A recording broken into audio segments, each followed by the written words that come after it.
house of the Father.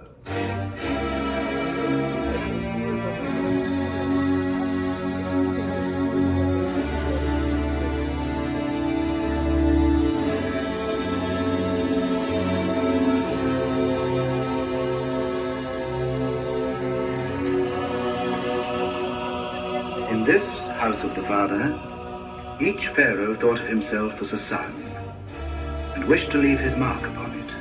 Each added, superimposed, overdid, outdid, through a span of 20 centuries. The result is this fabulous labyrinth of facades and passages, esplanades and corridors, perspectives and detours, to which only priests and pharaoh had access.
Unto an aged shepherd. His right hand holds the shepherd's crook that gathers in the dust of the stars. His left hand fondles a wild ram walking with him. He is the god of the first day. It is he who is called Ammon. The pharaoh, aboard his barge of glory, should moor here, welcomed on the holy quayside, in the shade of the sycamores, by the pontiff and his numberless retinue of priests with their feather fans.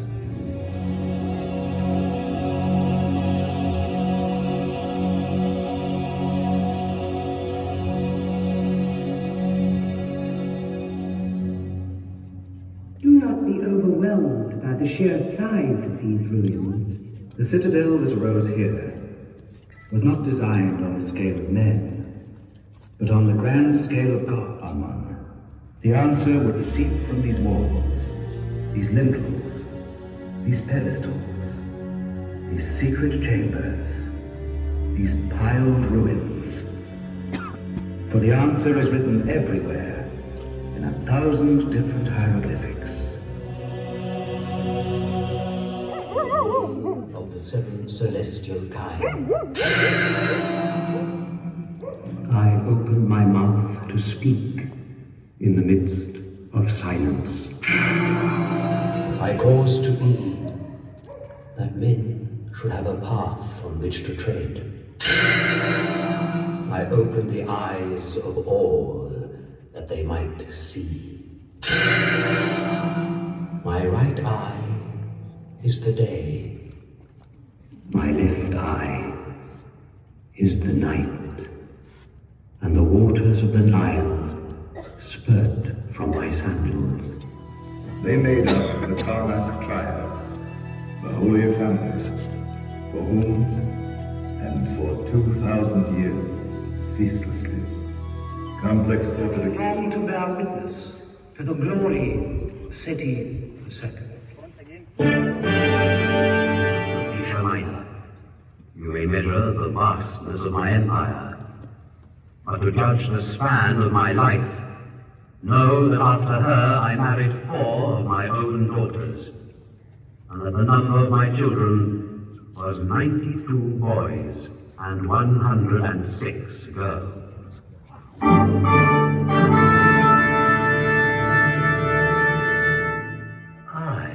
pharaoh of the later period, a king of the twilight, Ptolemy Euergetes II. I built this marvelous gate leading to the chambers of God. The panels that are genuine.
Pharaoh came here to regenerate his soul, since he reigned over Upper and Lower Egypt, in other words, over the universe, in his quality as son of Ammon.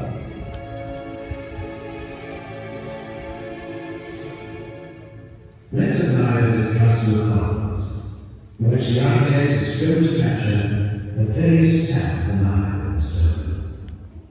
That sap that feeds the giant house, springing from rich silt, swarming with birds and reptiles. The Nile, so like the Egyptian language, with its poetic vitality, flowering even beyond. Awake, Karnak, queen of the dwellings of the gods and goddesses that inhabit her. Awake, gods and goddesses, to the beauty of this new day.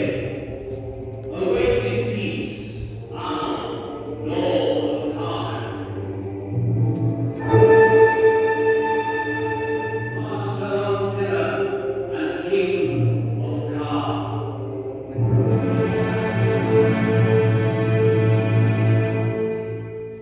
The Pharaoh's incantations are done. The ceremony will continue all day long around the awakening statue, with the assistance of a host of priests. God will be nourished with incense and libations. The remains of the offerings of meat and wine, naturally served to the priests. After the new libations, God will be entertained with paints, oils, perfumes, and jewels. And in the evening, after a further Now, God is resting. We must leave the sanctuary. The sun has vanished behind the Theban mountains. Ammon has vanished into the night with the sun, embarking once more upon that dark voyage that is the foretaste of death.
It has been said that Thebes was the first city, the city of cities.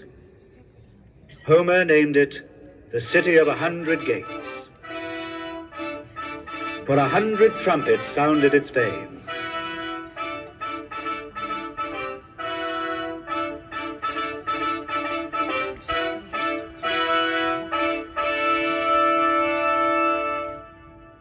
Listen to the sounds of Karnak. The silence was deceptive, since the city for 20 centuries has resounded so much to the sound of song and harp that it was almost alive with music.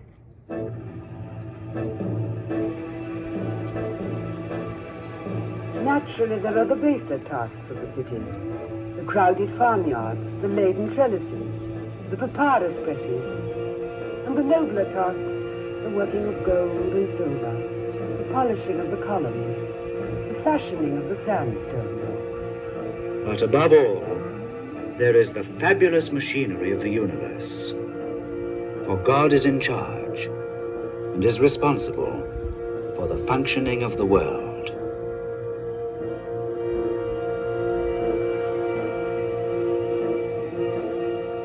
Upon the terraces, priest astronomers observe the movement of the stars, are responsible for eclipses of the moon and the rising of the sun.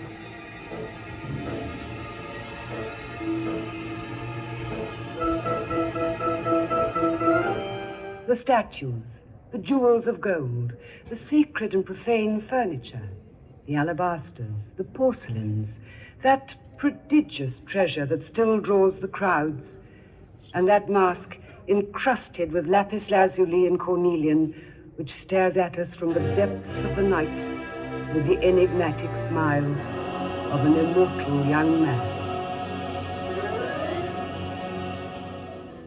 Telling me to make 2 golden obelisks for him. My spirit took fire, thinking of what the men who would later see these monuments would say. They would say, "Why this mountain of gold?"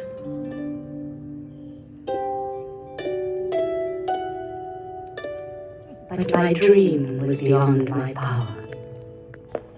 My 2 obelisks were not of gold, but a single stone, hard granite without a join, and the expedition to bring the stone to me took 7 months.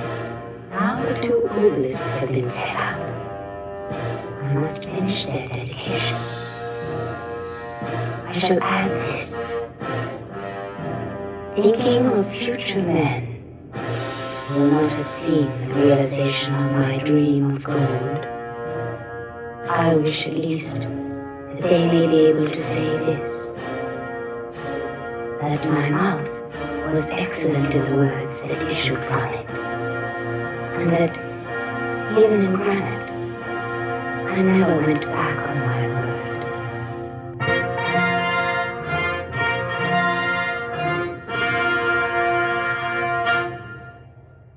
Torn from their native land, today obelisks rise in all the capitals. Following in order.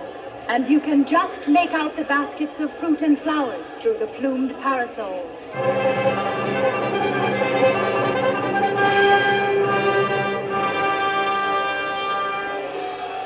The front of the procession has reached the landing stage. Ammon is hoisted on his vessel, and it swings to face the current. But the current is strong, and the bare-chested men in the towing tugs row for all their work. And the language of the hieroglyphics is like this overwhelming faith, which, thanks to the floods of the Nile, raised these pylons, these colonnades, these obelisks. May these hieroglyphics come to life once more, to bid farewell to you, new pilgrims to Upper Egypt. Like a sudden flight of a myriad sacred birds, their splendor.